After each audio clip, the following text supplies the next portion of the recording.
The pain came in waves, each one stronger than the last. Simone Brooks gripped the edge of her kitchen counter, her knuckles turning pale against her brown skin. Rain hammered against the windows of her small studio apartment, the storm outside matching the chaos inside her body. She looked down at the puddle forming beneath her feet and felt her heart drop into her stomach. "No, no, no," she whispered, touching her swollen belly. "It's too early, baby girl. Please, it's too early." She was only 32 weeks pregnant. 8 weeks too soon. The cramping had started an hour ago, but she'd convinced herself it was false labor. Now, as another contraction ripped through her body, she knew the truth. Her water had broken and she was completely alone. Simone fumbled for her phone with shaking hands. Her vision blurred as she tried to focus on the screen. She had no family in the city. Her mother had passed away 3 years ago, and her father lived across the country. Her best friend, Tasha, was on a business trip. There was one person who could help her, one person whose number she'd kept despite deleting everything else. But calling him would mean revealing the secret she'd kept for 8 months. Another contraction hit, this one so strong that her knees buckled. The phone clattered to the floor. Simone collapsed beside it, her blue maternity dress spreading around her like a pool. She couldn't think about pride anymore. She couldn't think about the divorce or the pain of their separation. All that mattered was her baby. With trembling fingers she managed to dial 911. "My water broke," she gasped into the phone. "I'm 32 weeks. Please, I need help." The paramedics arrived within 10 minutes, but to Simone, it felt like hours. They lifted her onto a stretcher, asking questions she could barely answer through the pain. In the ambulance, one of them found her emergency contact form in her purse. "We need to call someone for you," the paramedic said gently. She was a kind-faced woman with warm eyes. "Who should we contact?" Simone's lips trembled as she gave them the name she'd sworn never to speak again. "Julian Ashford. He's my ex-husband." Across the city, in a glass tower that overlooked the skyline, Julian Ashford sat in his office reviewing contracts. At 35, he'd built his technology company into a billion-dollar empire, but success felt hollow these days. Everything had felt empty since Simone left. His phone rang with an unknown number. He almost didn't answer, but something made him pick up. "Mr. Ashford?" a woman's voice said. "This is Memorial Hospital. Your wife, Simone Brooks, has been admitted. She's in active labor and asking for you." Julian's world stopped spinning. "What did you say?" "Your wife is in labor, sir. She's 32 weeks pregnant, and it's an emergency delivery. Can you come to the hospital?" "I'll be there in 10 minutes, Julian said, already grabbing his keys. His mind raced as he ran to his car. Simone was pregnant. 8 months pregnant. With his child. And she'd never told him. The drive to the hospital was a blur. Rain pounded his windshield as he weaved through traffic. Questions exploded in his mind. Why hadn't she told him? How had she managed alone all this time? Was the baby okay? Was Simone okay? He burst through the hospital doors, his expensive black suit soaked with rain. "Simone Brooks," he told the receptionist. "Where is she?" "4th floor, labor and delivery," the woman said, eyeing his frantic state. "But sir, only family." "I'm her husband," Julian said, then caught himself. Ex-husband. And the baby's father. The elevator ride felt endless. When the doors finally opened, a nurse met him in the hallway. She wore green scrubs and had a serious expression. "Mr. Ashford? I'm Nurse Rodriguez. Simone is in room 412, but I need to prepare you. This is a high-risk delivery. The baby is premature and Simone is exhausted. She's been in labor for 2 hours already." Julian felt like he'd been punched. "Can I see her?" "She's asking for you," Nurse Rodriguez said softly. "But please try to stay calm. She needs your strength right now, not your questions." When Julian entered the room, his heart shattered. Simone lay in the hospital bed, looking smaller and more vulnerable than he'd ever seen her. Her beautiful face was twisted with pain, her dark curls plastered to her forehead with sweat. She wore a hospital gown and monitors beeped around her, tracking 2 heartbeats instead of 1. Their eyes met across the room, and in that moment, 8 months of separation melted away. "Julian," she breathed, tears streaming down her face. "I'm sorry. I'm so sorry." He crossed the room in 3 strides and took her hand. It was smaller and colder than he remembered. "Don't apologize," he said, his voice rough with emotion. "I'm here now. Whatever you need, whatever the baby needs, I'm here." Another contraction hit, and Simone squeezed his hand so hard he thought his bones might break. He didn't care. He held on, whispering words of comfort, feeling completely helpless and desperate to do more. The baby, Simone gasped when the contraction passed. She's too early, Julian. What if something's wrong? Nothing will be wrong, Julian said firmly, though fear gripped his chest. You're strong and she's strong. You're both going to be fine. A doctor entered, a tall man with gray hair and a kind face. Ms. Brooks, I'm Dr. Patterson. We're going to do everything we can for you and your baby, but I won't lie to you. At 32 weeks there are risks. We have a NICU team standing by, and we're monitoring the baby's heart rate closely. Julian's jaw clenched. Whatever she needs, whatever the baby needs, money is no object. Bring in the best specialists. Fly them in from anywhere in the world if you have to. Simone turned to look at him with wide, frightened eyes. 8 months ago, she might have refused his help out of pride. But now, with her baby's life at stake, she simply nodded. Thank you, she whispered. The hours that followed were the longest of Julian's life. He stayed by Simone's side through every contraction, every moment of pain. Nurses came and went. Dr. Patterson checked her progress. And slowly, agonizingly, their daughter fought her way into the world. One more push, Dr. Patterson said. Come on, Simone, you can do this. Simone gathered every ounce of strength she had left and pushed. A thin, warbling cry filled the room, and Julian felt tears stream down his face. It's a girl, Dr. Patterson announced, but his voice was tense. NICU team now. Julian caught only a glimpse of his daughter, tiny and red and perfect, before the neonatal team surrounded her. She was so small, barely bigger than his hand. He watched in terror as they rushed her out of the room. Go with her, Simone said weakly, releasing his hand. Please, Julian. Don't let her be alone. Julian looked between his ex-wife and the door where his daughter had disappeared. I won't leave you. I'll be fine, Simone insisted, though exhaustion lined every feature. She needs you. Please. He kissed Simone's forehead gently, breathing in the familiar scent of her. I'll come back. I promise. Then he ran after his daughter, his heart splitting in two directions, knowing that everything in his life had just changed forever. Have you ever kept a secret that you knew would change everything? What would you do if you were in Simone's position? Drop your thoughts in the comments below and subscribe to follow this emotional journey. Will their daughter survive? Can Simone and Julian find their way back to each other? Julian stood outside the NICU, his hands pressed against the glass as he watched the medical team work on his daughter. She was inside a plastic incubator, covered in wires and tubes. Her chest rose and fell with the help of a ventilator. She was the smallest, most fragile thing he'd ever seen, and the most beautiful. A NICU nurse approached him, a young woman with compassionate eyes. Mr. Ashford? I'm Nurse Kim. Your daughter is stable for now. She weighs 3 pounds 2 ounces. We're monitoring her breathing and heart rate. The next 72 hours are critical. Can I touch her? Julian asked, his voice breaking. In a little while, Nurse Kim said gently. Once she's more stable, you can hold her hand through the incubator ports. Premature babies can feel their parents' touch, and it helps them fight. Julian nodded, unable to tear his eyes away from his daughter. His daughter. The word still felt surreal. 8 months ago he'd signed divorce papers, believing his marriage was over forever. Now he was a father, staring at a child he never knew existed until a few hours ago. His mind drifted back to the beginning, to the day he'd met Simone. It had been 2 years ago at a charity gala. He'd been obligated to attend, bored by the endless small talk and fake smiles. Then he'd seen her across the room and the world had shifted. Simone had worn a red dress that night, simple but elegant. She'd been working as an event coordinator for the charity, making sure everything ran smoothly. When their eyes met, Julian had felt something he'd never experienced before. Not attraction, though she was stunning. It was recognition, as if his soul had been searching for hers his entire life. He'd approached her, introduced himself. She'd smiled, unimpressed by his wealth or status. I know who you are, Mr. Ashford. I also know you've been trying to sneak out of your own donation speech for the past 20 minutes. Julian had laughed, genuinely laughed for the first time in months. Is it that obvious? Only to someone who's watching, she'd replied, her brown eyes sparkling with humor. They talked for hours that night. Simone was intelligent, kind, and passionate about helping others. She volunteered at homeless shelters on weekends. She'd put herself through college working 2 jobs. She didn't come from money, didn't move in his social circles, and didn't care about any of that. Within 3 months they were inseparable. Within 6, Julian had proposed. His mother, Patricia, had been horrified.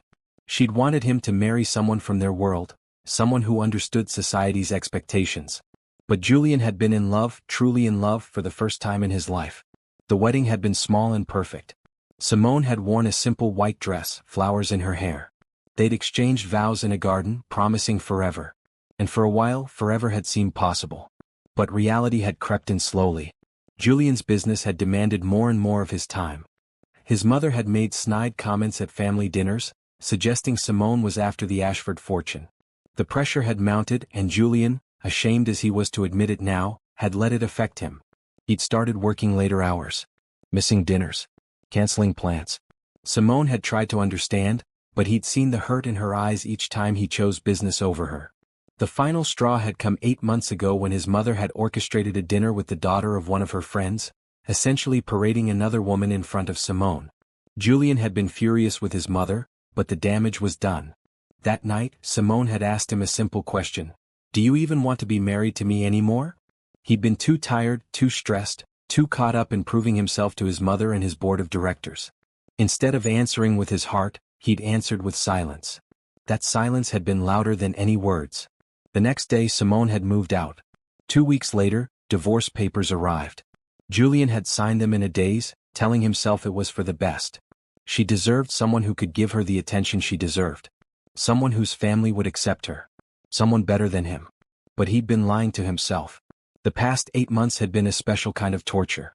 He'd thrown himself into work, acquiring companies, closing deals, making more money he didn't need.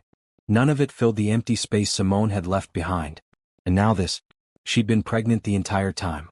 Carrying his child while he'd moved on with his empty life. She'd gone through morning sickness alone, doctor's appointments alone, preparing for a baby alone. The guilt crashed over him in waves. "Mr. Ashford?" A voice pulled him from his thoughts. Dr. Patterson stood beside him, now wearing surgical scrubs. "Your daughter is doing as well as can be expected. Her lungs are underdeveloped, which is common for premature births, but she's a fighter. We'll know more in the coming days." "What does she need?" Julian asked.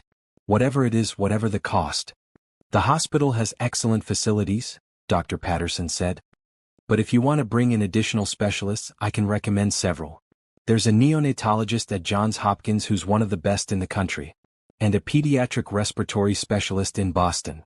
Bring them both," Julian said immediately. "Today. I'll send my jet." Dr. Patterson nodded, not surprised. "I'll make the calls. Now you should check on Simone. She's been asking about the baby." Julian tore himself away from the NICU window and returned to Simone's room. She was lying in bed, tears running down her face, staring at the ceiling. When she saw him, she tried to sit up. "The baby?" she asked urgently. "She's stable," Julian said, sitting in the chair beside her bed. 3 pounds 2 ounces. "She's breathing with help, but Dr. Patterson says she's fighting. I've called in specialists from Johns Hopkins and Boston. They'll be here by morning." Simone's face crumbled and she covered it with her hands. "I'm so sorry, Julian. I should have told you. I should have called you the moment I found out." "Why didn't you?" The question came out softer than he intended. He wasn't angry, not anymore. He just needed to understand. Simone lowered her hands, meeting his eyes. "I found out the day after we signed the papers. I took the test at home and it was positive. I sat on my bathroom floor for 2 hours trying to figure out what to do." "You should have called me right then," Julian said. "I know," Simone whispered. "But I thought about everything. Your mother hated me. The divorce had been so painful. You seemed relieved to be free. I didn't want you to feel trapped. I didn't want our baby to grow up feeling like she was a burden or a mistake." Julian reached for her hand, holding it carefully. "Our daughter could never be a mistake. Never." "I planned to tell you eventually," Simone continued, her voice shaking. "I was going to wait until after she was born, until I had everything figured out. I got a better job, saved money, found a bigger apartment. I wanted to prove I could do it alone, that I didn't need your money or your family's approval. But then she came early and I was so scared, and you were the only person I could think to call." "I'm glad you called," Julian said firmly. "Simone, look at me." She did, her brown eyes swimming with tears. "I was wrong," Julian said. 8 months ago I was wrong. I let my mother's opinions matter more than our marriage. I let work consume me. I let you go when I should have fought for you. That ends now. Whatever happens, whatever you need, I'm here. Not just for our daughter, but for you too." "Julian," Simone started, but he shook his head. You don't have to say anything right now, he told her. You need to rest. But I need you to know something. Those specialists I'm flying in? The private care I'm arranging? I need you to let me help. Don't refuse because of pride or because you think you need to do this alone. Our daughter needs the best care possible, and so do you. Simone searched his face for a long moment. Then slowly she nodded. Okay. Thank you. Can I ask you something? Julian said quietly. Anything. Did you pick a name? Simone's face softened, the first real smile he'd seen since arriving at the hospital. Hope. I was going to name her Hope. Julian felt his throat tighten with emotion. It's perfect. Morning light filtered through the hospital curtains, painting everything in shades of gray and blue. Julian hadn't slept. He'd spent the night moving between Simone's room and the NICU, watching over both of them. Simone had finally fallen into an exhausted sleep around 3 in the morning, her body recovering from the trauma of early labor. Now, as dawn broke, Julian sat in the uncomfortable hospital chair and faced the reality of what lay ahead. His daughter, Hope, was fighting for her life in an incubator. His ex-wife, the woman he'd never stopped loving, had carried his child in secret for 8 months. And somewhere across the city, his mother had no idea she was a grandmother. His phone buzzed. 27 missed calls from his assistant, his mother, and various board members. The real world was demanding his attention, but for the first time in years, Julian didn't care. None of it mattered compared to what was happening in this hospital. Simone stirred in the bed, her eyes fluttering open. For a moment she looked confused, then memory crashed back and her face filled with panic. Hope. She's stable, Julian said quickly, moving to her side. I checked 30 minutes ago. Her oxygen levels are good. The specialists I called arrived an hour ago, and they're reviewing her care plan with Dr. Patterson right now. Simone relaxed slightly, then looked at Julian with concern. Have you slept at all? No. Julian, you need to rest. You look exhausted. I'm fine, he said, though his eyes burned with fatigue. How are you feeling? Sore. Tired. Scared. Simone touched her now flat stomach, her expression sad. It feels strange not having her inside me anymore. A nurse entered, the same kind woman from the night before, Nurse Rodriguez. She wore bright blue scrubs today and carried a breakfast tray. Good morning, Ms. Brooks. I brought you some food. You need to eat to keep your strength up. And Mr. Ashford, there's coffee and breakfast in the family lounge down the hall. Thank you, Simone said softly. After Nurse Rodriguez left, Julian helped Simone sit up, adjusting her pillows. The simple act of caring for her felt natural, like slipping into an old, comfortable rhythm. She picked at her breakfast, clearly not hungry but forcing herself to eat. Can I ask you something?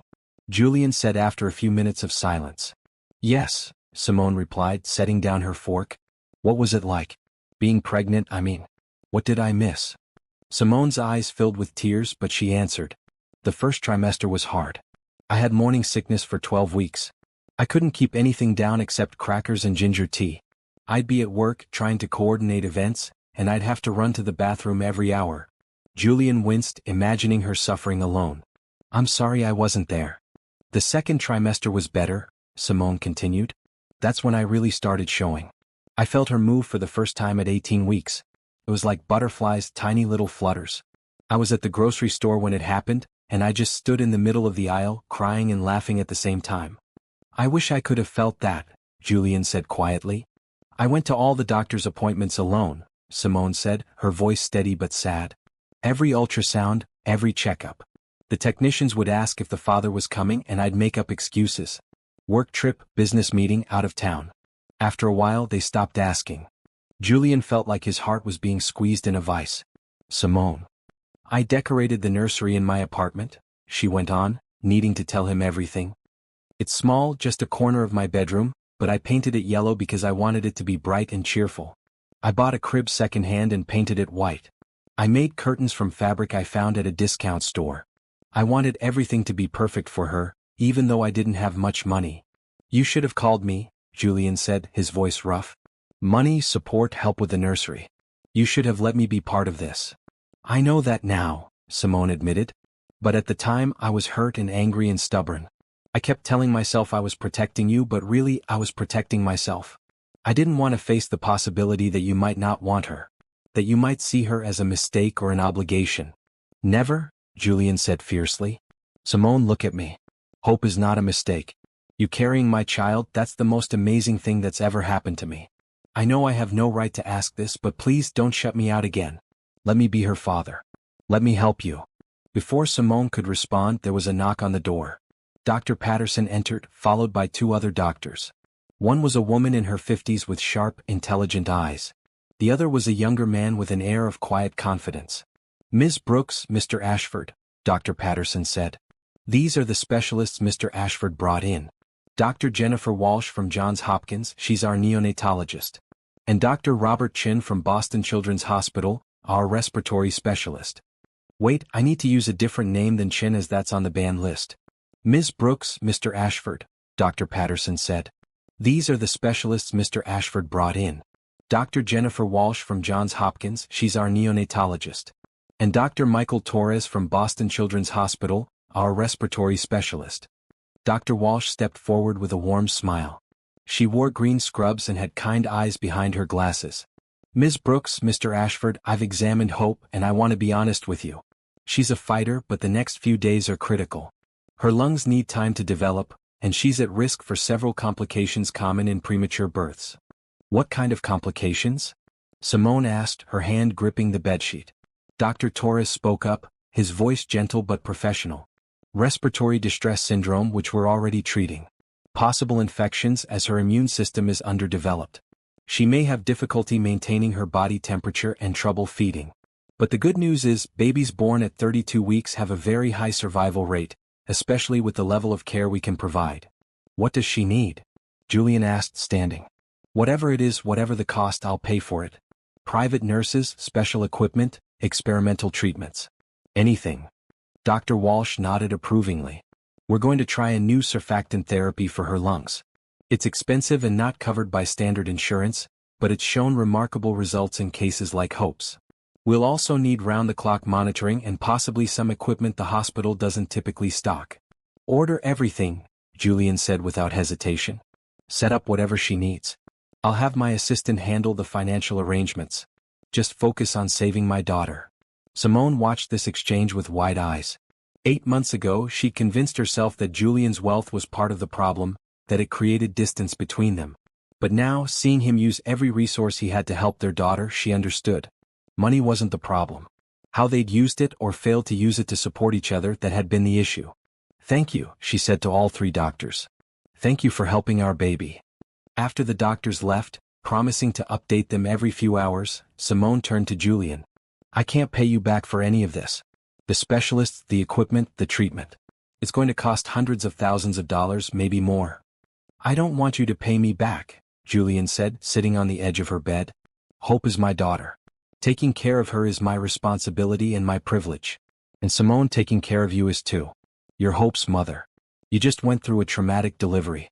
You need support and I'm going to provide it whether you like it or not." Simone felt tears slide down her cheeks. "Why are you being so kind? After everything I kept from you?" "Because I love you," Julian said simply. "I never stopped loving you. The divorce was the biggest mistake of my life. I signed those papers because I thought it was what you wanted, what you needed. But every day for the past 8 months I've regretted it. So no, I'm not angry that you kept the pregnancy from me. I'm grateful you called me when you needed help. And I'm asking you, please let me back in. Not just as Hope's father, but as someone who wants to support you too." Simone couldn't speak.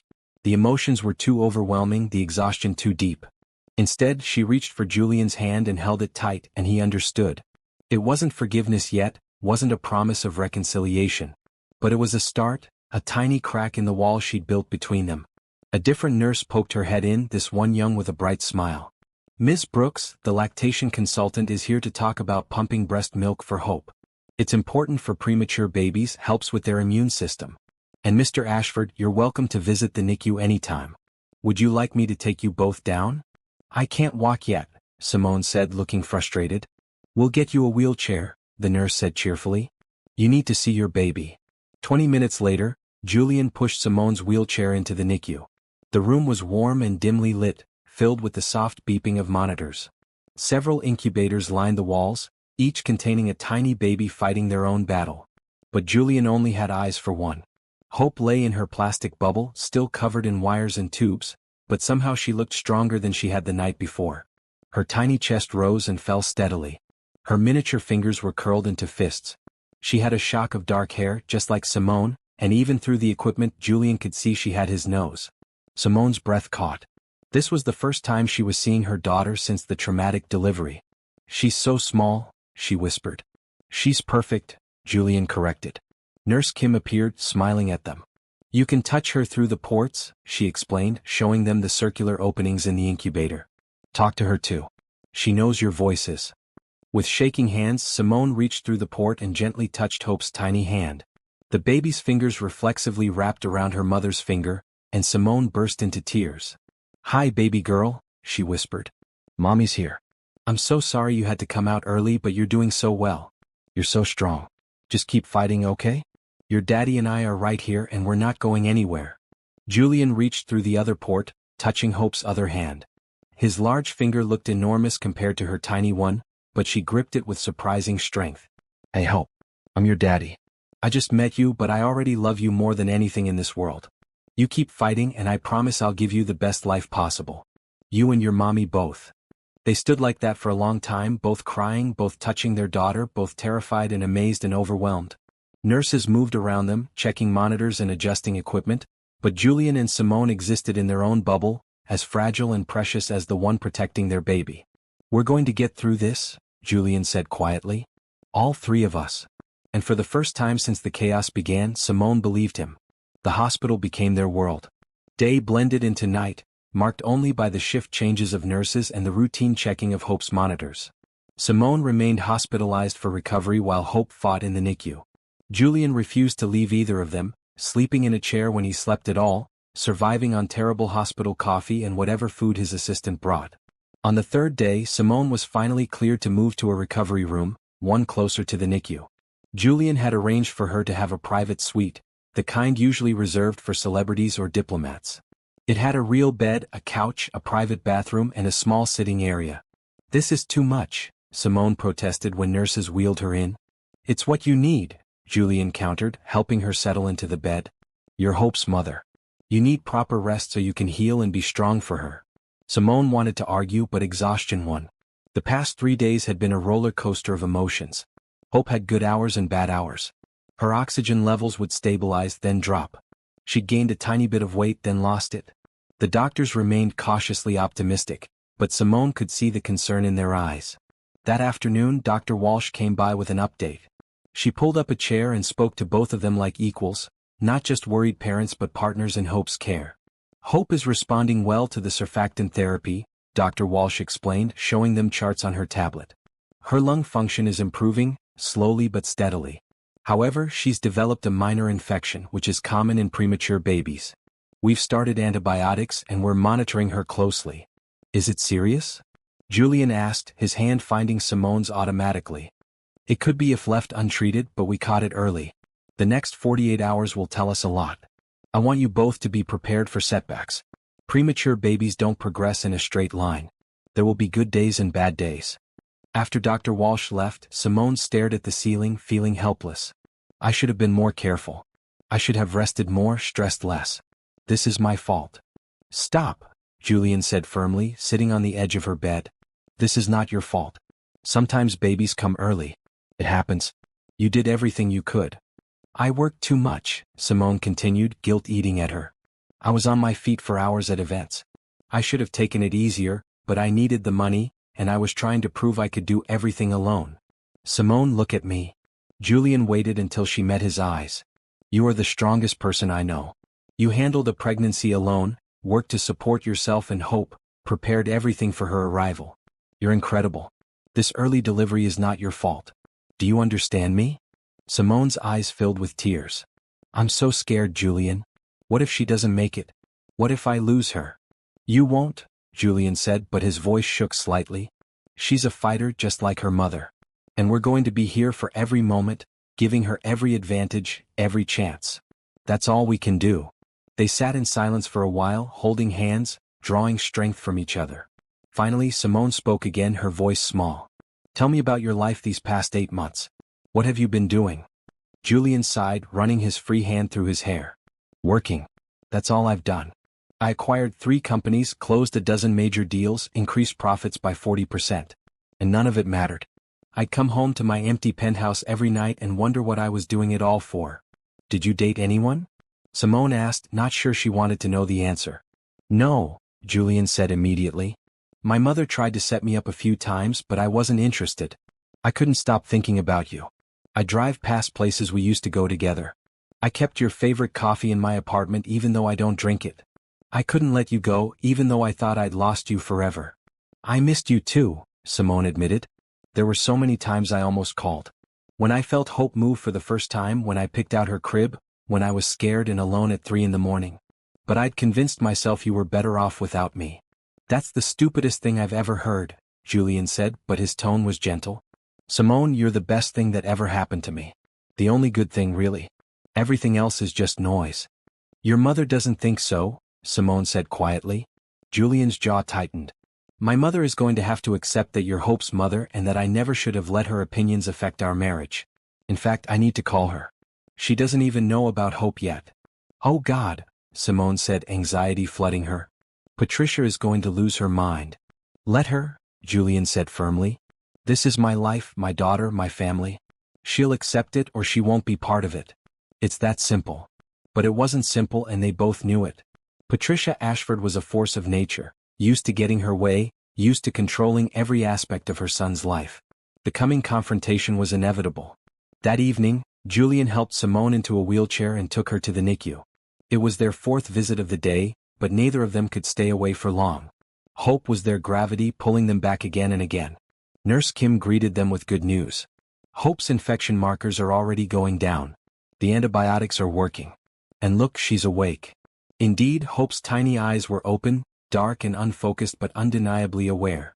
Simone gasped, reaching through the incubator port to stroke her daughter's cheek with one finger.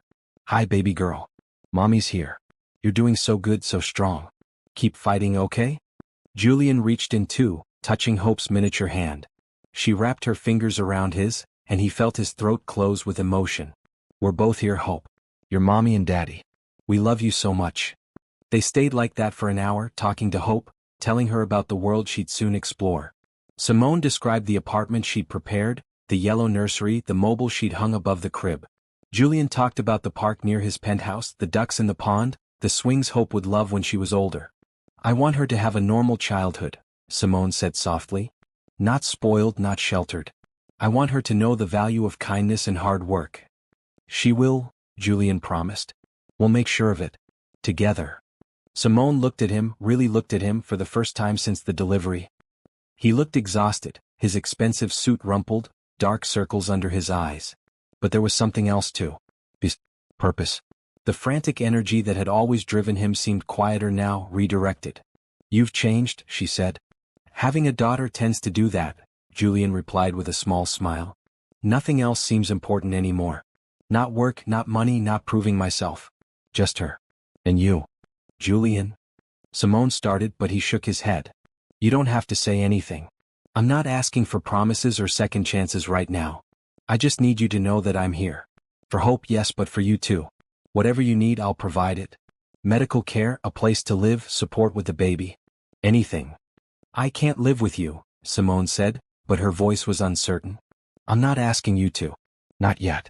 But Simone, your apartment isn't suitable for a baby who's going to need constant care and monitoring. Hope will need special equipment, nurse visits, therapy. I have space. I have resources. At least consider it. Simone bit her lip, torn between pride and practicality. I'll think about it. That night, after they'd both returned to Simone's recovery room, they talked more openly than they had in over a year. They talked about their marriage, about the mistakes they'd both made. Julian admitted he'd let his mother's disapproval affect him, that he'd chosen work over Simone too many times, that he'd been afraid of not being good enough for her. Simone admitted she'd been stubborn and proud, that she'd felt inferior around his wealthy family, that she should have communicated better instead of building walls. I loved you so much, Simone said, tears streaming down her face. But I felt like I was losing you and I didn't know how to fight for you. You never lost me, Julian said, moving to sit beside her on the bed. I was always yours. I just lost myself for a while in trying to prove something that didn't need proving. I'm scared to try again, Simone admitted. What if we make the same mistakes? We won't, Julian said with certainty. Because now we have hope. She's changed everything. She's made me see what actually matters. And Simone, if you give me another chance, I promise I'll never put anything above you and her again. I need time, Simone said. To heal, to figure things out. Take all the time you need, Julian replied. I'll be here. I'm not going anywhere. They fell asleep that night on opposite ends of the hospital bed, not touching but close, closer than they'd been in months. And in the NICU down the hall, Hope continued to fight, her tiny heart beating strong, her small lungs working harder every hour, proof that miracles could happen even in the darkest times. Hope's 5th day of life brought both relief and new challenges. Her infection cleared, but she struggled to maintain her body temperature. The doctors adjusted her incubator settings, and Julian immediately approved the purchase of additional warming equipment. Money flowed freely, and for once Simone didn't question it. Her daughter's life was worth more than her pride. Dr. Torres visited that morning with encouraging news. Hope's lung function has improved significantly. We might be able to reduce her oxygen support in a few days if she continues this trajectory. That's wonderful, Simone said, relief flooding through her. However, Dr. Torres continued, his expression serious, premature babies often face long-term challenges. Hope may need physical therapy, possibly respiratory therapy. She'll require frequent checkups and monitoring for at least the first 2 years. Whatever she needs, Julian said immediately. We'll make sure she has access to the best care. After the doctor left, Simone turned to Julian. I've been thinking about your offer. To stay at your place after Hope is discharged. Julian's expression remained carefully neutral. And? My apartment really isn't suitable for a medically fragile baby. And I can't afford private nurses or the equipment she'll need. Simone took a deep breath. So yes, I'll accept your help. But we need ground rules. Name them, Julian said. Separate rooms. This isn't about us getting back together. It's about Hope. Agreed. I contribute what I can financially, even if it's small compared to what you're spending. If it makes you feel better, okay. And your mother? Simone hesitated. You need to talk to her before we move in together. I can't handle surprise visits or hostility. Not while I'm trying to care for a premature baby. Julian's face hardened. I'll handle my mother. She'll either accept this situation with grace or she won't be welcome. Julian, she's your mother. And Hope is my daughter and your? Julian stopped, choosing his words carefully. You're important to me. My mother's feelings don't trump yours. Simone felt a warmth spread through her chest, but she pushed it down. She couldn't let herself hope for too much, too fast. That afternoon, Julian made the call he'd been dreading. He stepped into the hallway outside Simone's room and dialed his mother's number. Julian, Patricia Ashford's cultured voice came through immediately. Where have you been? You've missed 3 board meetings and your assistant keeps saying you're unavailable. This is completely unacceptable. Mother, I need to tell you something, Julian said, keeping his voice level. I'm at the hospital. I have a daughter. She was born 5 days ago, premature. She's in the NICU. Silence. Then, what? Her name is Hope. She's 3 pounds 2 ounces. She's fighting for her life and I've been here with her since she was born. Julian, what are you talking about? You're not married. How do you have a daughter? Simone was pregnant when we divorced. She didn't tell me. I found out when the hospital called me to tell me she was in labor. Another long silence. When Patricia spoke again, her voice was cold. That woman trapped you. She got pregnant on purpose to secure your money. Stop, Julian said, his voice hard. Don't talk about Simone that way. She didn't trap me. She didn't ask me for anything. She planned to raise Hope alone. And mother, I'm going to say this once, so listen carefully. Hope is my daughter. Simone is her mother. They're both going to be part of my life. If you can't accept that with grace and kindness, then you won't be part of any of our lives. The choice is yours. Julian, be reasonable. I am being reasonable. In fact, I'm being more reasonable than you deserve. You drove Simone away with your constant criticism and judgment. You orchestrated that dinner with Rebecca, trying to push me towards someone you deemed more suitable. Well, guess what? I don't want suitable. I want Simone. And I want my daughter. So you can either accept that and be a grandmother, or you can maintain your pride and lose your son. Decide. Julian hung up before his mother could respond. His hands were shaking, adrenaline coursing through him. He'd never spoken to his mother like that before. Part of him felt guilty. But a larger part felt free. When he returned to Simone's room, she looked at him with concern. "How did it go?" "About as well as expected," Julian said with a rueful smile. "I told her she can accept you and hope or lose me. We'll see what she chooses." Simone's eyes went wide. "Julian, you didn't have to." "Yes, I did. I should have done it a year ago. I should have stood up for you, for us, from the beginning. Better late than never." That evening, Julian's younger sister Hannah arrived at the hospital. She was 28, tall and elegant like their mother but with their father's kind eyes. She burst into Simone's room carrying flowers and looking excited. "Where's my niece?" Hannah demanded, hugging Julian then turning to Simone. "And you, I've been so worried. Why didn't someone tell me sooner?" "It's been chaotic," Julian said. "Hannah, this is Simone." "Simone, my sister Hannah." "We've met," Hannah said, sitting on Simone's bed without invitation. "At your wedding, which was beautiful by the way. I was so mad when you two divorced. I told Julian he was an idiot." Despite everything, Simone laughed. "You did. Of course. Anyone could see you two were perfect for each other. Our mother is a nightmare, and Julian was too busy trying to prove himself to actually enjoy his life. I'm thrilled you're back." "We're not back together," Simone clarified. "I'm just staying with Julian temporarily for Hope's sake." "Sure," Hannah said with a knowing smile. "Temporarily. Can I see Hope now?" "I brought her a gift." They all went to the NICU together. Hannah gasped when she saw Hope, tears immediately forming in her eyes. "Oh my God, she's so tiny." "She's perfect, Julian." "I know," Julian said, his voice thick with pride. Hannah reached through the incubator port to touch Hope's hand. "Hi, sweet girl. I'm your Aunt Hannah. I'm going to spoil you so much. We're going to go shopping and get ice cream and drive your daddy crazy. But first, you have to get strong and come home, okay?" Watching Hannah with Hope, seeing the pure love and acceptance, Simone felt some of her anxiety ease. Maybe not all of Julian's family would reject her. Over the next few days, a routine emerged. Mornings were spent with Hope, talking to her, touching her through the incubator ports. Simone learned how to change a diaper through the ports, how to take Hope's temperature, how to read the monitors. Julian was there for all of it, learning alongside her. Afternoons, Simone pumped breast milk, determined to give Hope every possible advantage. Julian sat with her during these sessions, talking about mundane things to distract her from the discomfort. They discussed which nursery furniture to buy, what kind of stroller would be best, whether to hire a night nurse. "Yes to the night nurse," Julian said firmly. "You need sleep, Simone. You're recovering from a traumatic delivery."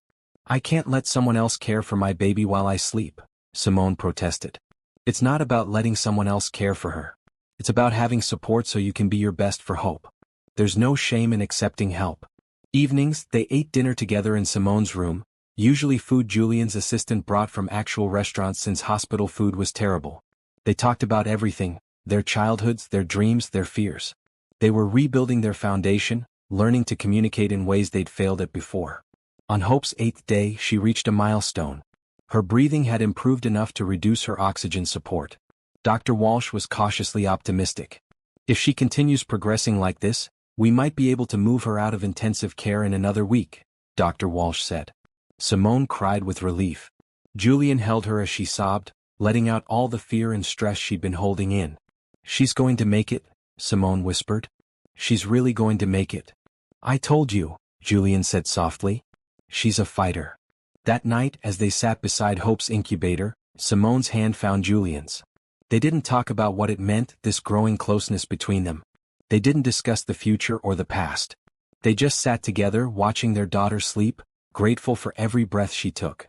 But in the quiet moments, Simone felt her walls crumbling. She'd been so determined to keep Julian at arm's length, to protect her heart. But he was making that impossible. Every kind gesture, every devoted hour by Hope's side, every conversation that went deeper than the surface, it all chipped away at her defenses. She was falling in love with him again.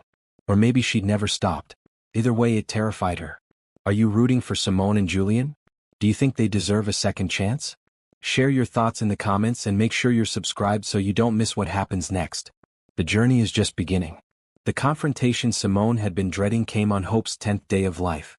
She was in the NICU, talking softly to Hope, when she felt a presence behind her. She turned to find Patricia Ashford standing in the doorway, dressed in an expensive cream-colored suit, her gray hair perfectly styled. Simone's first instinct was to flee, but she stood her ground. This was her daughter. She had every right to be here. Mrs. Ashford, Simone said quietly, mindful of the other babies in the NICU. Patricia didn't respond immediately. Instead, she walked slowly toward Hope's incubator, her heels clicking softly on the floor. She stared at the baby for a long moment, her expression unreadable. "She has Julian's nose," Patricia finally said, her voice softer than Simone had ever heard it. "Yes," Simone agreed, not sure what else to say. "And she's so small." Patricia's hand moved toward the incubator but stopped short, hovering uncertainly. May I touch her?" "Of course," Simone said, surprised. She showed Patricia how to reach through the ports. Patricia's carefully controlled expression cracked as her finger touched Hope's tiny hand. The baby's fingers wrapped around Patricia's, and suddenly Julian's formidable mother was crying. "I'm sorry," Patricia said, tears streaming down her face. "I'm so sorry, Simone." Simone stood frozen, completely unprepared for this. "Mrs. Ashford." "No, please let me say this." Patricia withdrew her hand and turned to face Simone directly. "I was wrong about you. Terribly wrong. I judged you based on things that don't matter. Your background, your family's wealth, your position in society. I didn't see what was important, that you made my son happier than I'd ever seen him. And when you left, when he signed those divorce papers, he was devastated. I thought he'd get over it, move on, find someone else. But he didn't. He just became a shell of himself. Mrs. Ashford, you don't have to." "Yes, I do," Patricia insisted. "Julian called me days ago and told me about Hope. About you being pregnant. And do you know what my first thought was? Not concern for my granddaughter's health. Not relief that you were okay. It was judgment. Suspicion. And Julian, rightfully, told me that if I couldn't change my attitude, I wouldn't be part of your lives." Patricia took a shaky breath. "I've spent the past few days thinking about that. About what's important. And I realized I've been a terrible mother-in-law and an even worse person. My granddaughter, she corrected, glancing at Hope, is fighting for her life and I've been too proud to be here." "She's getting stronger," Simone said softly. "The doctors are optimistic." "Julian told me you're going to stay at his penthouse when she's discharged," Patricia said. "I think that's wise. She'll need constant care and monitoring." "It's just temporary," Simone said quickly. "Just until Hope is stable and I can manage on my own." Patricia studied her for a long moment. "You still love him, don't you?" Simone's breath caught. That's not." "You do," Patricia said with certainty. "And he loves you. He never stopped. I watched him these past 8 months, throwing himself into work, trying to fill the void you left. It didn't work. Nothing worked. You're the only one who's ever made him truly happy. Mrs. Ashford.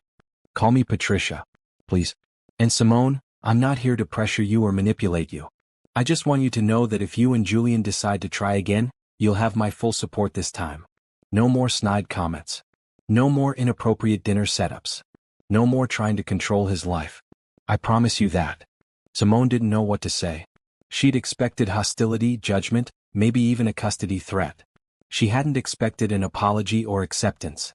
"Thank you," Simone finally managed. "That means a lot." Patricia looked back at Hope, her expression soft. "She's beautiful. And she's going to need her grandmother. If you'll let me be part of her life, I promise I'll do better this time. I'll be the grandmother she deserves and the mother-in-law you should have had from the beginning." Before Simone could respond, Julian appeared in the doorway. He stopped short when he saw his mother, his body tensing. "Mother," he said carefully, "what are you doing here?" "I came to meet my granddaughter," Patricia said simply. "And to apologize to Simone. Julian, you were right about everything. I was wrong and I'm sorry." Julian looked between his mother and Simone, clearly shocked. "You're sorry?" "Don't sound so surprised," Patricia said with a small smile. "I can admit when I'm wrong. It just takes me a while sometimes." The tension in the room slowly dissolved. Julian joined them at Hope's incubator, and the three of them stood together, watching the baby sleep. It wasn't forgiveness yet, not complete forgiveness.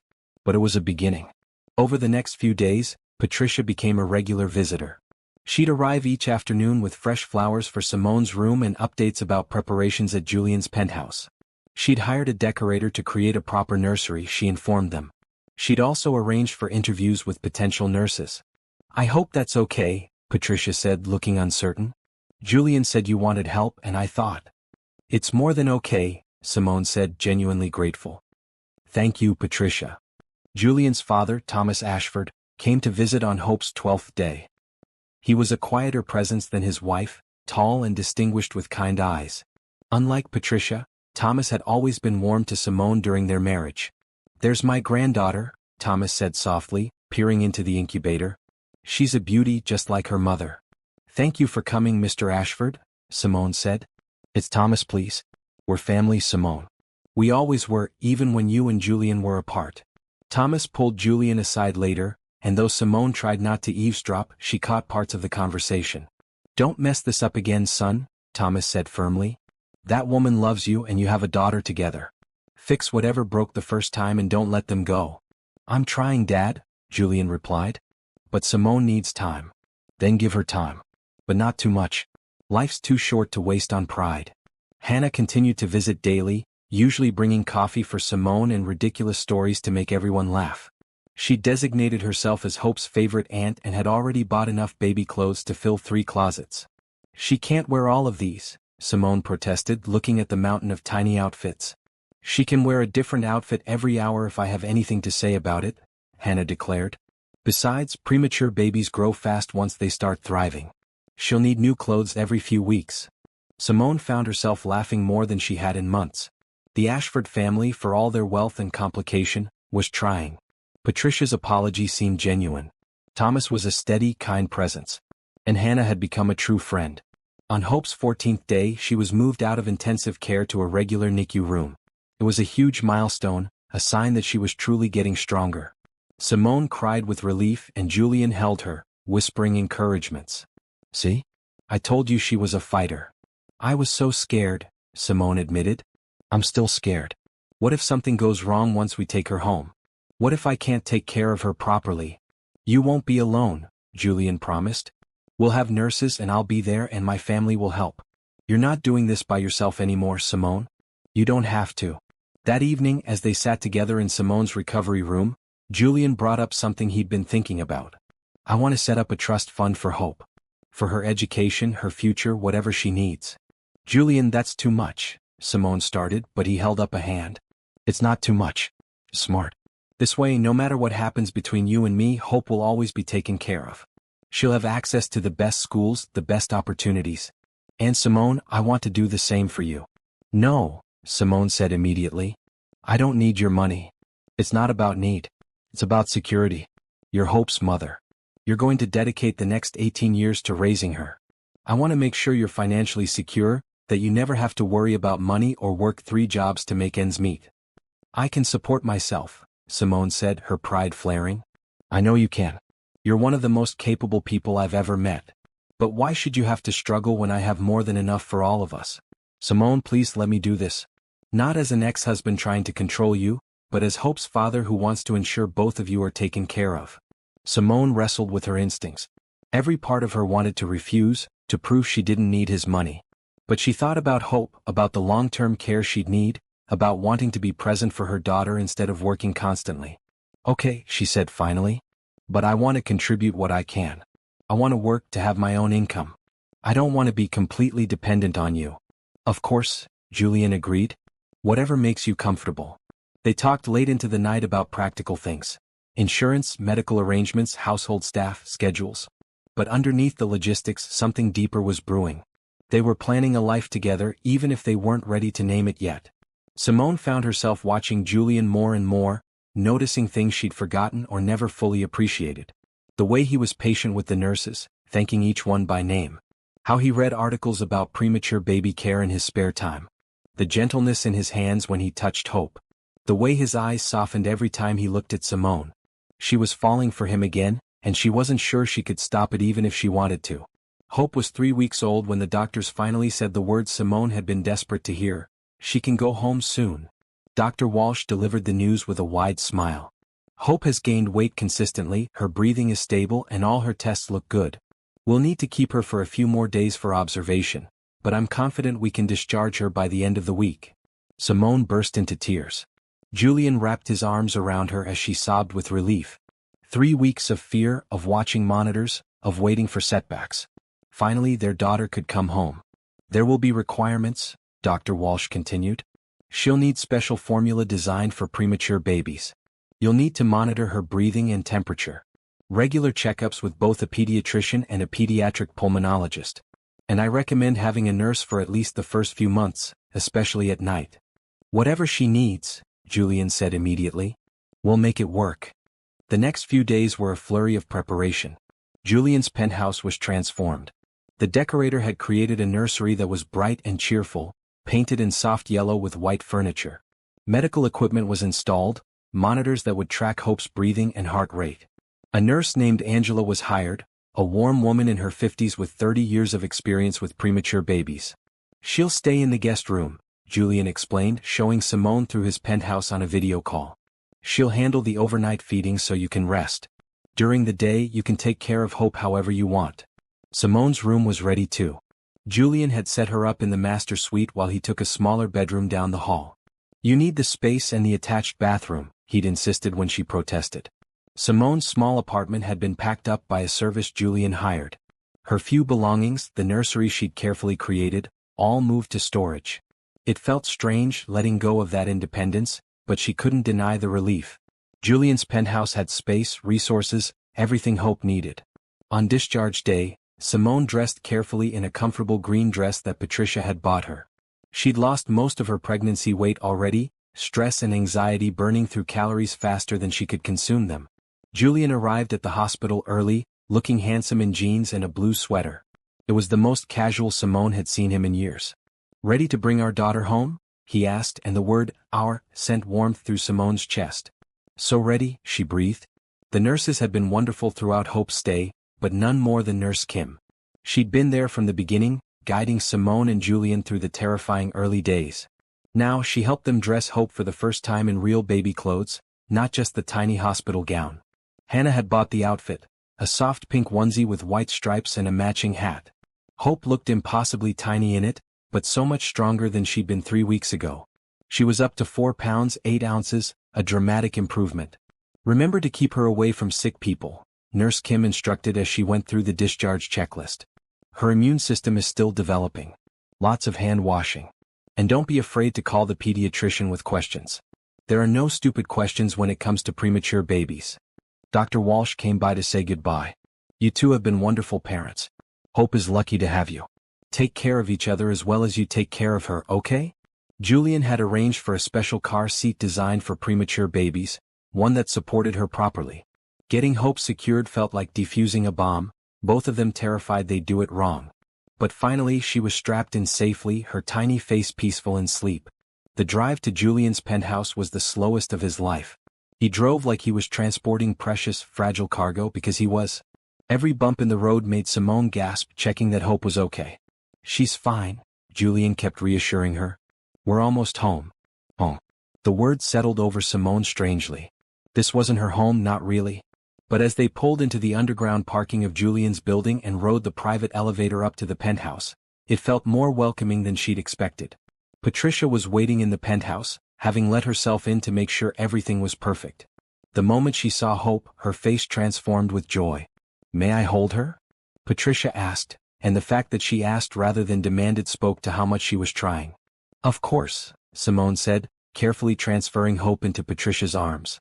Patricia held her granddaughter like she was made of glass, tears streaming down her face. "Hello, sweet girl. Welcome home. Your grandmother is going to love you so much." Thomas arrived soon after, followed by Hannah. The small gathering felt right, family welcoming Hope home. They didn't stay long, understanding that Simone and Julian needed to settle in, but their presence meant everything. After everyone left, Angela showed Simone and Julian how to operate the monitoring equipment. "These alarms will sound if her breathing changes or her heart rate drops. It's normal for them to go off occasionally, and it doesn't always mean something's wrong. But call me immediately if you're worried." That first night was terrifying. Simone barely slept, startling awake at every sound. The monitor beeped regularly, tracking Hope's vital signs. Around midnight the alarm went off, and Simone's heart nearly stopped. She ran to the nursery to find Angela already there, adjusting Hope's position. "She's fine," Angela said calmly. "She just shifted and the sensor moved. See, her breathing is perfect." Julian appeared in the doorway, looking as panicked as Simone felt. "Is she okay?" "She's perfect," Angela assured them. "This is normal. You'll get used to the sounds and learn which ones need attention." Now both of you go back to bed. I'll wake you if anything changes. Simone tried, but sleep wouldn't come.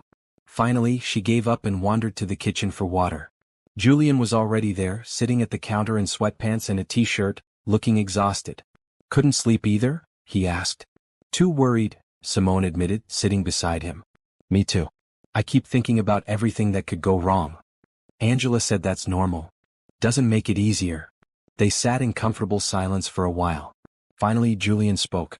This apartment is yours and Hope's for as long as you need it. Even if you decide you don't want to try again with me, even if you move out eventually, I'll make sure you have somewhere safe to live. You and Hope will always be taken care of. I need you to know that. Julian? Simone started, but emotions clogged her throat. I love you, Simone, Julian said quietly. I never stopped. And I love Hope more than I knew was possible. Whatever happens between us, whatever you decide about our future, that won't change. I'll be here. For both of you. Always. Simone felt tears slide down her cheeks. I don't know what I want yet. I'm still scared. I know. And that's okay. Take your time. Figure it out. I'll be here whenever you're ready. Or if you're never ready, I'll still be here as Hope's father and your friend. Thank you, Simone whispered. The next few days established a rhythm. Angela handled night feedings, giving Simone much-needed rest. During the day, Simone took over Hope's care with growing confidence. Julian worked from home, setting up his office so he could be available whenever needed. He was present in ways he'd never been during their marriage. He'd leave meetings if Hope needed him. He learned how to change diapers, how to prepare bottles, how to read Hope's different cries. He took the midnight shift several nights, insisting Angela and Simone both needed rest. You don't have to do this, Simone said one night, finding him at 2 a.m, rocking Hope and humming softly. Yes, I do, Julian replied. She's my daughter. This is what fathers do. Your father didn't, Simone pointed out gently. Thomas Ashford had been a workaholic when Julian was young, rarely present for the daily grind of parenting. Exactly. I'm not making his mistakes. Work will always be there. Hope's childhood won't wait. I'm not missing any of it. Watching him hold their daughter, seeing the tenderness in his expression, Simone felt her walls crumble a little more. This was the man she'd fallen in love with, the one she'd glimpsed during their courtship. The one who'd gotten lost in business and family pressure. He was finding his way back, and it was beautiful to witness. One morning, about 2 weeks after bringing Hope home, Simone mentioned her dream of opening a community center for single mothers. She talked about it during their marriage, but Julian had been too distracted to really listen. Tell me more, Julian said now, giving her his full attention over breakfast while Hope slept in her bouncer nearby. I've always wanted to create a space where single mothers can find support, Simone explained, passion lighting up her face. Childcare, job training, counseling, just a community. So many women struggle alone and they don't have to. I went through pregnancy alone and it was so hard. I kept thinking how much easier it would be if there was a place to go, people who understood. How much would it cost to start something like that? Julian asked. A lot, Simone admitted. That's why it's just a dream. It would need a building, staff, funding for services. Probably millions. What if I funded it? Julian said simply. Simone's eyes went wide. What? What if I funded your community center? You run it, make all the decisions. I just provide the financial backing. Simone, you're passionate about this and it's a good cause. Let me help make it happen. Julian, that's too much. I can't ask you to. You're not asking. I'm offering. And Simone, please don't refuse because of pride. Think about all the women this center could help. Think about the good you could do. Don't let our complicated relationship stop you from pursuing your dream. Simone bit her lip, tempted beyond measure. A community center. Her community center. Helping women like her, women who felt alone and scared. Are you sure? Completely sure. In fact, I've already had my team look at available properties. There's a building in your old neighborhood that would be perfect. We could start renovations immediately. Tears flooded Simone's eyes. Thank you. Thank you so much. It's my pleasure, Julian said sincerely. Watching you light up when you talk about this, seeing your passion, that's worth any amount of money. That afternoon, they toured the building Julian had found. It was perfect, a 3-story structure with plenty of space for classrooms, offices, a childcare area, and counseling rooms. Simone could already see it in her mind, filled with women supporting each other, children laughing, hope being born. I'll draw up the papers this week, Julian said. The building will be in your name. You'll have full control over how it's run. In my name? Simone asked, shocked. Yes. This is your dream, Simone. Not mine. I'm just the guy providing the funding. You're the heart and soul of this project. Standing in that empty building, imagining the possibilities, Simone felt something shift inside her. Julian wasn't trying to control her or buy her affection. He was genuinely supporting her dreams, helping her become the best version of herself. That's what love looked like. Real love. Maybe, just maybe, they could make this work after all. The weeks turned into a month and hope grew stronger every day. She was up to 6 pounds now, hitting milestones that Dr. Walsh said were excellent for a baby born so prematurely. The monitoring equipment was scaled back. Angela transitioned from full-time to just nights. And Simone and Julian fell into a partnership that felt natural and right. They developed unspoken rhythms. Julian would wake first, making coffee and preparing bottles. Simone would handle Hope's morning routine. They'd have breakfast together, talking about plans for the day. Julian worked from his home office while Simone cared for Hope, but he'd emerge regularly to check on them or take over so Simone could rest. I have a meeting at noon, Julian would say. But I'll be done by 1 if you want to take a shower or a nap. The decorator called about the community center. Simone would mention, can you look at these paint samples later? It was domestic and comfortable, like they'd been doing this forever instead of just weeks. Sometimes Simone would catch Julian watching her with an expression so full of love it made her breath catch. Other times she'd find herself staring at him, remembering why she'd fallen for him in the first place. But they maintained careful distance. Separate rooms. No physical intimacy beyond the occasional supportive touch. They were co-parenting, rebuilding trust, not rushing into anything. Patricia visited often, usually bringing lunch or dinner and spending time with Hope. She was a devoted grandmother, changed in ways that surprised everyone. The sharp, critical woman had softened, her priorities realigned. I missed so much of Julian's childhood, Patricia admitted to Simone one afternoon while they watched Hope sleep. I was too concerned with social obligations and maintaining appearances. I won't make that mistake with Hope. I want to really know her, not just be present for photo opportunities. She's lucky to have you, Simone said, and she meant it. Hannah came by almost daily, usually with coffee and entertaining stories from her own life. She'd become Simone's closest friend, someone she could talk to about her confusing feelings for Julian. Just tell him you want to try again, Hannah urged one morning while they sat in Julian's living room. Hope was having tummy time on a blanket and Julian was in a meeting. It's not that simple, Simone protested. Yes, it is. You love him. He loves you. You have a beautiful daughter together. What's complicated? We failed before. What if we fail again? What if you succeed? Hannah countered. Simone, I watched my brother after you left. He was miserable. He buried himself in work, but he was just going through the motions. Since you and Hope came into his life, he's alive again. He's happy. He's the brother I always knew he could be if he just got his priorities straight. I'm scared, Simone admitted quietly. Of course you are. Love is scary. But you know what's scarier? Regret. Don't let fear rob you of happiness. That evening, Julian suggested they go on a date. Just dinner. Angela can watch Hope for a few hours. We've been cooped up in this apartment for a month. Let's go somewhere nice, have adult conversation. Remember, we're people outside of being parents. Simone's first instinct was to refuse, but then she remembered what Hannah had said. Don't let fear win. Okay. That sounds nice. She dressed carefully in a burgundy dress, another gift from Patricia. It felt strange to wear something so elegant after weeks in comfortable clothes. Julian wore a dark suit, looking devastating in ways that made Simone's heart race. You look beautiful, Julian said when she emerged from her room. You clean up pretty well yourself, Simone replied, trying to keep her tone light. The restaurant was intimate, a small Italian place with dim lighting and soft music. Julian had reserved a private corner table.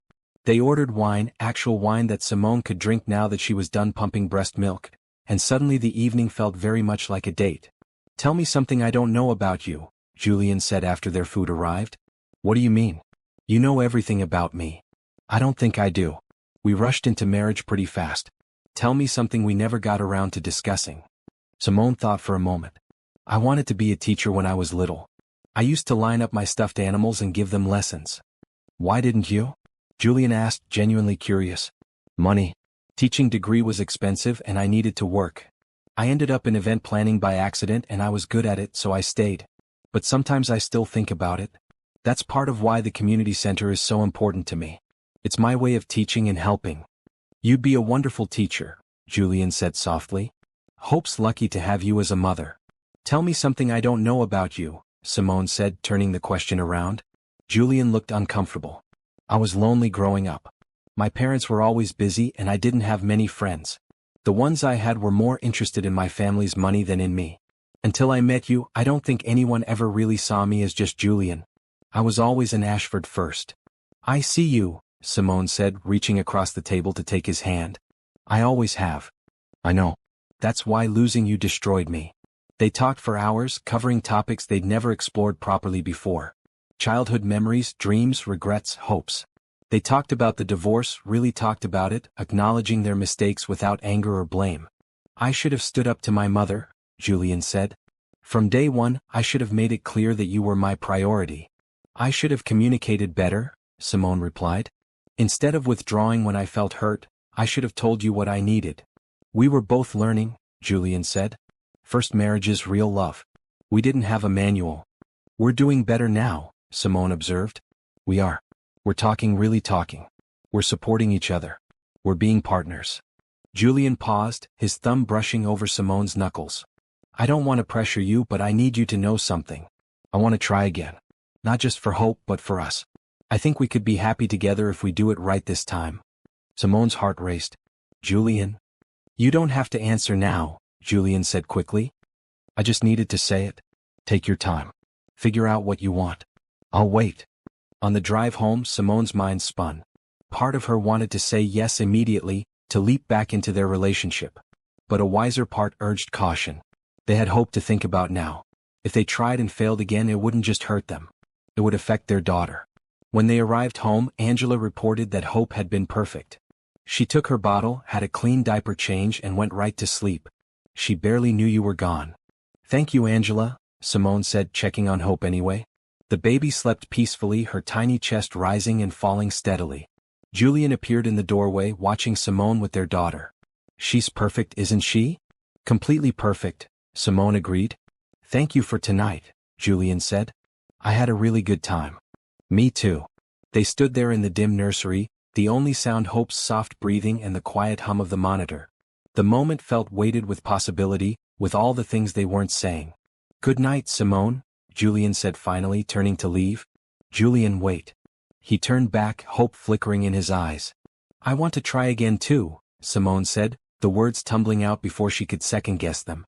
I'm still scared, but I want to try. Slowly. Carefully. But yes, I want to try. Julian's face transformed with joy. He crossed the room in 2 strides and pulled Simone into a hug, careful not to be too enthusiastic and wake Hope. Thank you. I promise I won't let you down this time. I promise to communicate better, Simone said into his chest, breathing in his familiar scent. They held each other for a long moment, not kissing, not rushing, just being together. It was a beginning, tentative but real. They had a long way to go, trust to rebuild, patterns to change. But they were going to try. And for now that was enough. 2 months after Hope came home, Patricia hosted a family dinner. It was meant to be a small gathering, just the Ashfords and Simone, a chance to celebrate Hope's progress and welcome Simone properly into the family. Simone was nervous. Despite Patricia's change of heart, despite the weekly visits and the genuine warmth, this felt formal. Official. Like she was being evaluated. You'll be fine, Julian assured her as they got ready. Hope was with Angela, who'd agreed to babysit for the evening. My mother adores you now. She's not going to suddenly revert to her old self. She might, Simone countered, adjusting her red dress for the 100th time. Family dinners can bring out old patterns. Then I'll handle it. Simone, we're a unit now. Me, you, and Hope. Whatever happens, we face it together. The Ashford estate was as intimidating as Simone remembered, a sprawling mansion in the suburbs with perfectly manicured lawns and imposing architecture. But when Patricia greeted them at the door, she was warm and genuine, hugging Simone before Julian. Welcome, dear. You look beautiful. Come in, come in. Dinner's almost ready. Thomas was in the living room and he stood to embrace Simone. Good to see you, sweetheart. How's my granddaughter? Thriving, Simone said with a smile. She's up to 9 pounds now. That's wonderful. Patricia and I were saying we need to visit more often. We're missing too much. Hannah arrived shortly after, bringing her new boyfriend, a lawyer named Gabriel who seemed nice if a bit overwhelmed by the Ashford family dynamic. "Don't worry," Hannah whispered to him. "They're less scary than they look." Dinner was served in the formal dining room, but the atmosphere was relaxed. Patricia had clearly made an effort to keep things comfortable rather than stiff. The conversation flowed naturally, covering light topics: Hope's latest milestones, Hannah's work, Gabriel's recent case. But as dessert was served, Patricia cleared her throat. "I asked everyone here tonight for a specific reason," she announced. "I have something I need to say." The table fell silent. Simone's stomach clenched with nerves. Patricia stood, glass of wine in hand, and looked directly at Simone. "Simone, when you married my son 2 years ago, I was not welcoming. I judged you based on things that shouldn't have mattered. Your background, your family's financial situation, whether you'd attended the right schools or knew the right people. I was wrong, and my behavior contributed to the end of your marriage." "Mother," Julian started, but Patricia held up a hand. "Let me finish. I've spent the past 2 months watching you with Julian and with Hope. I've seen what kind of mother you are: devoted, patient, loving. I've seen how you've forgiven this family for our mistakes. And I've seen how happy you make my son. The truth is, Simone, you're not just good enough for Julian. Julian is lucky to have you. And I was a fool not to see that from the beginning." Patricia's voice cracked with emotion. "I'm asking for your forgiveness, officially and publicly. I promise you, from this moment forward, you have my complete support. Not just as Hope's mother, but as a member of this family. Whether or not you and Julian remarry, whether or not you stay together, your family. You always will be." Simone felt tears streaming down her face. Across the table, Julian's eyes were wet too. Thomas was nodding approvingly. Hannah was openly crying. "Thank you," Simone managed to say. "That means more than you know."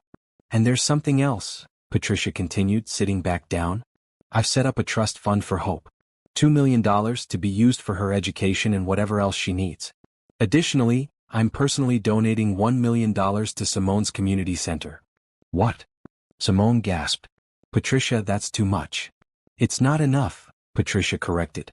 "It's my way of apologizing, of showing my support for the work you're doing. Single mothers need help and resources, and I'm grateful my daughter-in-law is providing that." "Daughter-in-law," Simone repeated softly. "We're not married anymore." "Details?" Patricia said with a wave of her hand. "You're the mother of my granddaughter and the woman my son loves. That makes you family. The paperwork is just formality." After dinner, Julian found Simone on the terrace looking out at the gardens. He wrapped his arms around her from behind, resting his chin on her shoulder. "That was intense," he said. "Your mother is full of surprises," Simone replied, leaning back against him. "She means it, you know. Everything she said. She really has changed." "I know. I can see it." Simone turned in his arms to face him. "Your whole family has been wonderful. I feel so accepted, so supported. It's nothing like before. Before they didn't see you clearly. Now they do. Now they see what I've always seen. A remarkable woman with a huge heart and incredible strength." "I love you," Simone said, the words spilling out naturally. She'd been holding them back for weeks, afraid to say them, but suddenly she couldn't keep them in any longer. Julian's face lit up. "Say that again." "I love you," Simone repeated, laughing and crying at once. "I love you so much, Julian. I never stopped, not really." He kissed her then, the first real kiss they'd shared since before the divorce. It was soft and sweet and full of promise. When they pulled apart, both were smiling. "I love you too," Julian whispered. "So much. Simone, I want to ask you something." "Okay," Simone said, her heart racing. "Not right now," Julian clarified, seeing her panic. "Soon. When the time is right. But I want you to know I'm going to ask you to marry me again. And this time I'm going to do everything right. I'm going to be the husband you deserve." "You already are," Simone said softly. "You've been showing me for 2 months how good we can be together. I see you, Julian. I see the man you've become." They stayed on the terrace for a long time, holding each other, making quiet promises for the future. Inside, the Ashford family gave them space, respecting the moment. This was their new beginning, built on the ashes of their first attempt, stronger because of what they'd survived. The next day, Julian took Simone to visit the community center. The renovations were nearly complete, the space transformed from an empty building into a warm, welcoming haven. Bright colors on the walls, comfortable furniture, spaces designed for learning and healing and growing. "It's perfect," Simone breathed, walking through the rooms. "Julian, it's everything I imagined." "You did this," Julian said. I just paid for it. The vision, the heart, that's all you. We're opening in 2 weeks, Simone said, consulting her tablet. I've hired staff, amazing women who understand the mission. We already have 30 mothers signed up for our first programs. I'm so proud of you, Julian said sincerely. I couldn't have done it without you, Simone replied. Your support, your belief in me, it made this possible. That evening they fed Hope together, taking turns with the bottle and burping. She was such a good baby, happy and alert, developing exactly as she should. The early fears about her health had faded as she continued to thrive. I've been thinking, Julian said as he rocked Hope after her feeding. About us. About the future. Yeah. Simone prompted, settling beside him on the couch. I want more kids, Julian said. Not right away. Hope needs to be older and we need to be solid. But eventually, I want Hope to have siblings. I want that too, Simone admitted. I always imagined a big family. And I want us to be married when we have them, Julian continued. I want Hope to see her parents committed to each other, showing her what real love looks like. We're getting there, Simone said softly. We are. And Simone, I know I said I'd wait, but I need to ask you something important. Simone's breath caught. Okay. Julian carefully stood and placed Hope in her bassinet. Then he returned to the couch and took both of Simone's hands in his. I love you. I love Hope. I love the family we're building. I know. We said we'd take this slow and we will. But I need to know, do you see a future with me? A real future, not just co-parenting. Yes, Simone said without hesitation. I see a future with you. Marriage, more children, growing old together. I see all of it. Then when you're ready, when enough time has passed that you're sure, I want to marry you again. Properly this time. With my whole family's support and no doubts. When I'm ready, Simone agreed. I'll tell you. They sealed the promise with a kiss, soft and sweet, full of love and hope and possibility. Their journey hadn't been easy. They'd made mistakes, hurt each other, lost their way. But they'd found each other again, stronger and wiser, ready to build something lasting. And as Hope made soft sleeping sounds in her bassinet, the symbol of their love and their second chance, both Julian and Simone knew they were exactly where they were meant to be. 3 months later, the community center opened to overwhelming success. Media covered the event, highlighting Simone's vision and the need for such resources. Women lined up to join programs. Donations poured in. Simone was exhausted and exhilarated, finally living her dream. Julian was there for the ribbon cutting, holding Hope, beaming with pride as Simone gave her speech. Patricia and Thomas sat in the front row, applauding enthusiastically. Hannah led the standing ovation when Simone finished speaking. I'm so proud of you, Julian said afterward, pulling Simone into a hug while balancing Hope on his hip. We did it, Simone said, looking around at the crowded center. We really did it. You did it? I just helped. But that wasn't true and they both knew it. Julian had been her partner in every sense, supporting her vision, offering advice, handling logistics so Simone could focus on the mission. They were a team, stronger together than either could be alone. That night, after Hope was asleep and the excitement had faded, Julian found Simone on the balcony of his penthouse. She was staring at the city lights, a peaceful expression on her face. Penny for your thoughts, Julian said, joining her. Just thinking about how different my life is from a year ago. Last October, I was alone and pregnant, scared and trying to figure everything out by myself. Now I have Hope, I have the community center, I have your family's support. And I have you. You always had me, Julian said softly. Even when we were apart, you had me. I know that now. Simone turned to face him. Julian, I'm ready. Ready for what? For whatever you want to ask me. I'm ready. Julian's eyes widened. Are you sure?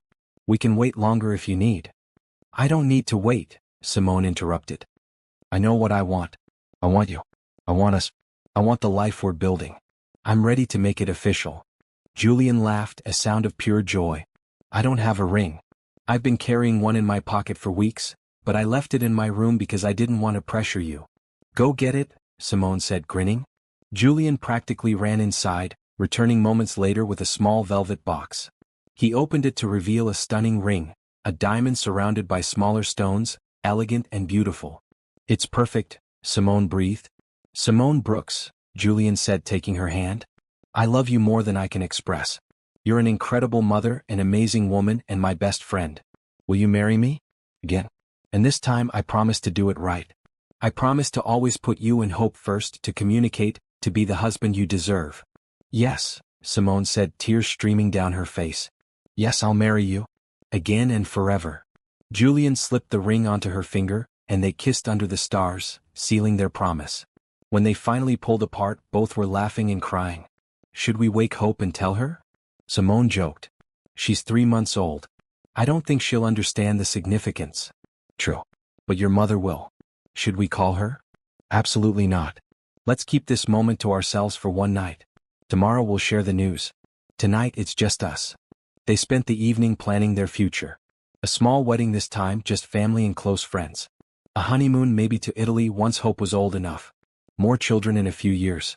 Growing old together, watching Hope and her future siblings grow up. I want it all with you, Simone said. Everything. You'll have it, Julian promised. I'll spend the rest of my life making sure you're happy. The wedding took place 3 months later in the same garden where they'd married the first time. But this time, everything was different. Patricia helped plan it, supportive and excited. Hannah was Simone's maid of honor. Hope, now 6 months old and thriving, was flower girl, carried down the aisle by Hannah. The ceremony was intimate and perfect. Simone wore a simple white dress, flowers in her hair. Julian wore a gray suit and couldn't take his eyes off his bride. When they exchanged vows, both spoke from the heart about second chances, forgiveness and choosing love every day. I promise to always communicate, Simone vowed. To never shut you out when things are hard. I promise to always prioritize you and our family, Julian vowed. To never let work or anyone else come between us. When the officiant pronounced them husband and wife, the small gathering erupted in applause. Julian kissed Simone deeply, and somewhere in the crowd, Hope made a happy gurgling sound that made everyone laugh. The reception was joyful, filled with laughter and love. Patricia gave a toast, acknowledging her past mistakes and expressing gratitude for Simone's forgiveness. Thomas shared funny stories about Julian as a child. Hannah threatened to embarrass both bride and groom but ended up crying instead. To second chances, Hannah finally said, raising her glass. And to love that survives despite our best efforts to mess it up. As the evening wound down, Julian and Simone stole a quiet moment alone.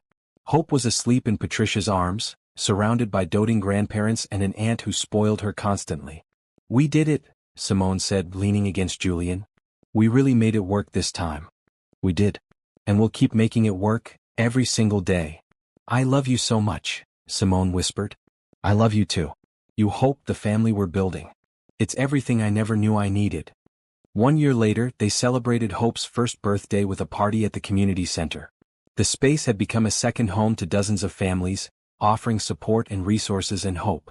Simone managed it with passion, and Julian supported her fully, never trying to control or diminish her work. Hope was a happy, healthy 1-year-old, hitting all her milestones and showing no lasting effects from her premature birth. She had Julian's smile and Simone's laugh, and she was loved fiercely by everyone in her life. At the party, surrounded by family and the community they'd built, Julian pulled Simone aside. I have something to tell you. Good or bad?